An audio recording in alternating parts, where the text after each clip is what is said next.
Welcome to Another Thing. I'm Larry Mendte. Some of us take a train every single day. All of us are required to do it once in a while. It's an essential part of making a living, doing business, just getting around our area. But there's been some major problems recently with derailments, accidents, false alarms, and congestion. What's going on? And are these problems being fixed? We'll try to get an answer to those questions today. We begin our coverage with Ellen Kaloje. Ellen.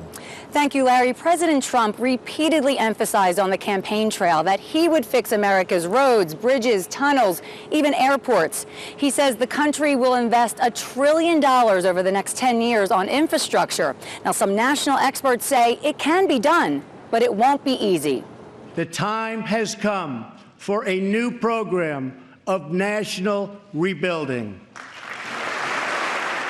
In his first address to Congress, the president made it clear he wants the government and private investors to spend a whole lot of money on infrastructure in all 50 states. We have a lot to do. I think we're all looking forward to this plan. We'll see what will work. And then I think we're going to have to bite the bullet and think about other ways to pay for the things we need to do that make our economy spin and buzz.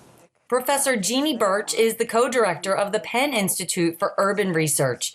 She says you can't pick up a paper without seeing just how much work needs to be done, especially in the Northeast. And here we have the New York Times talking about the subway system, which has 6 million riders a day and $20 billion of deferred maintenance. Then I turned to the arts section, and what did I find? But Penn Station, the article about Penn Station, which we've all heard about. 650,000 people go through Penn Station every day. That's more than all 3 airports in that region. And the amount of investment that's needed to fix that one is pretty substantial. Other projects high on the president's priority list include the Gateway program, which would build a new tunnel under the Hudson that would double the number of trains between New York and New Jersey, and fixing 15 bridges on I-95 in Pennsylvania. The president wants to get creative to pay for some of these projects, such as giving tax credits to developers.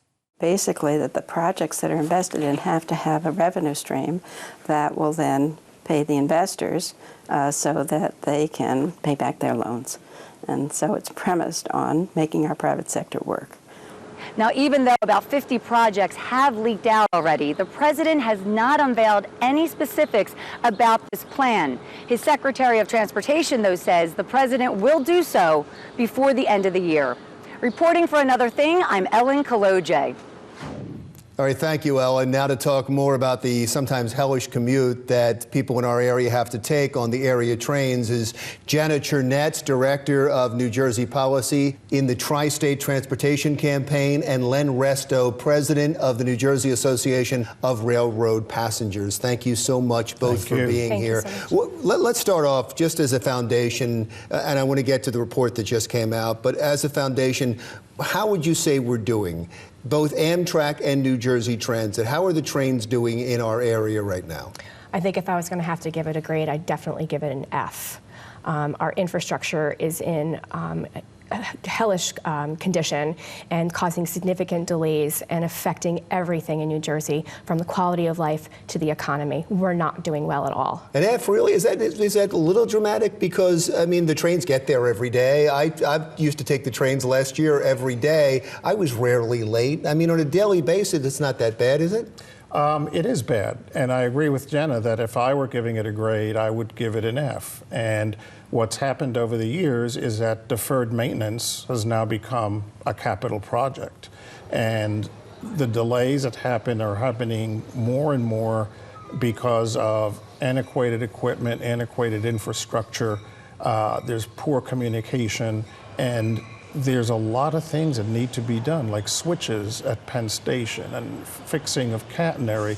Some of the catenary goes back to 1931, the Pennsylvania Railroad. Well, let's talk about, since you talked about deferred maintenance, this report that just came out because of a Freedom of Information request to New Jersey Transit showing that there were 67 violations over the last couple of years that just have not been dealt with. And some of those violations are no brakes on unused trains, which is a concern and a danger, and some switches bridges that are worn out, and many other shocking violations, at least shocking to me, who has not been paying as close attention as the two of you. And yet the governor seems to point to Amtrak and blame them. Who's right in this? Well, I certainly don't think it's shocking to advocates or anybody who really understands what's going on in New Jersey Transit and Amtrak. It's just been underfunding year after year. Now, New Jersey Transit faces a very interesting funding problem. They have a capital budget and they have an operating budget. And these budgets are getting muddied because their operating budget is not adequately funded. The gas tax is going to take care of that, right? No, the gas tax goes to capital projects. And that's just part of the equation. That's a dedicated revenue source for capital.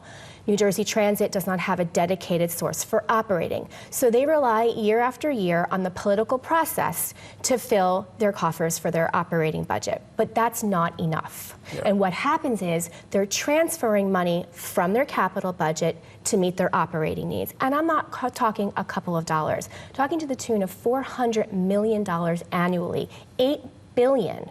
Since this started back in 1990. I don't want to leave Governor Christie out of this conversation because I said a moment ago that he blamed Amtrak for this, and he's withholding funding from Amtrak until they fix the rails. And it seems to me, and it seems to many people, and certainly the person that wrote the article that I just read, that this is a diversionary tactic to blame someone else. Would you agree with that? It's an absolutely diversionary tactic. He's looking to score points with frustrated riders. But the fact remains, as Jenna said, that there are two buckets. You have the operating and you have capital. What makes it especially tough on the operating side, as Jenna was talking about, is that if you don't know what you're going to get in an operating subsidy year to year, you don't have the means to do long-range planning. Because you don't know. Everything that you've both said, along with the report that we just saw that's been out, let's put those two things together. So there are at least 67 seemingly serious violations that haven't been dealt with and the fines haven't been paid. You have an operating budget that is underfunded. You put those two things together, does that equal trains that are unsafe? I mean, is it unsafe now? You're increasing the risk that you're going to have unsafe trains. You need to have safe, reliable, and affordable service. And service that you know that when that you can get to your job, that you can get to your appointment for the doctor's appointment or to school. And we need the adequate funding in order to make sure that that happens. And right now in Trenton, they're talking about the fiscal year 2018 budget. Now is a good time to make sure that New Jersey Transit has that adequate operating money so they don't have to continue to do those excessive transfers from capital to operating. Every time I bring up a topic, both of you take it back to funding. And I understand why that's important, but is that realistic? Is there going to be an increase in funding in this atmosphere? I think that there will be, because the legislators are going to be shamed into it. There was a hearing in Hackensack that Jenna attended where they were talking about the problems at New Jersey Transit and transit in particular, and whose fault it was and where fault was, where should you put it? And I was up there and I said, it's at the foot of you guys up there. If you don't provide enough funding, you can't do something with nothing.